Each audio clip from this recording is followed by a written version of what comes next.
ఈరోజు మహాలయ అమావాస్య బతుకమ్మ ఉత్సవాలు ప్రారంభం. ఈ సందర్భంగా ఎలాంటి ప్రత్యేకమైన పరిహారాలు పాటించడం ద్వారా సకల శుభాలను సిద్ధింపజేసుకోవచ్చో నేటి పరిహారాలు పరిష్కారాలు అనే అంశంలో పరిశీలిద్దాం.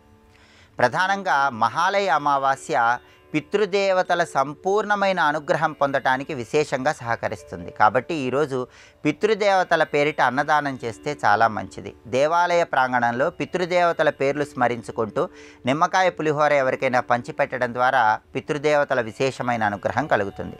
అలాగే రావి చెట్టు దగ్గర ఈరోజు ఆవ నూనెతో దీపాన్ని వెలిగించడం ద్వారా కూడా పితృదోషాలని తొలగింపజేసుకొని సకల శుభాలను సిద్ధింపజేసుకోవచ్చు.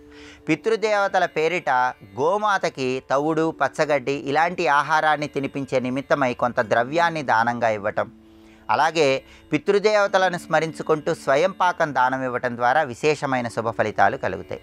గృహంలో దక్షిణ దిక్కులో గతించిన పితృదేవతల చిత్రపటాలు ఏర్పాటు చేసి ఆ చిత్రపటాల గంధం బొట్లు, కుంకుమ బొట్లు అలంకరించి ఆ చిత్రపటాల దగ్గర వారికి ఇష్టమైనటువంటి పిండి వంటలు నైవేద్యంగా సమర్పించి వాటిని ప్రసాదంగా స్వీకరించడం ద్వారా కూడా పితృదేవతల సంపూర్ణమైన అనుగ్రహానికి సులభంగా పాత్రలు కావచ్చు.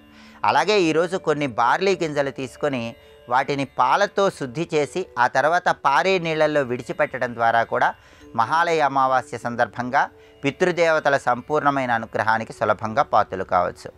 అలాగే ఈరోజు బతుకమ్మ ఉత్సవాలు ప్రారంభమవుతున్నాయి. ఈ సందర్భంగా రకరకాలైనటువంటి పుష్పాలు, ప్రధానంగా 9 రకాలైనటువంటి పుష్పాలను బతుకమ్మ రూపంలో అలంకరింపజేసి ఆ బతుకమ్మ పైభాగంలో తమలపాకులో పసుపు ముద్దను ఉంచి గౌరీ స్వరూపంగా భావించి పూజ చేయటం ద్వారా గౌరీదేవి విశేషమైన అనుగ్రహానికి సులభంగా పాత్రలు కావచ్చు.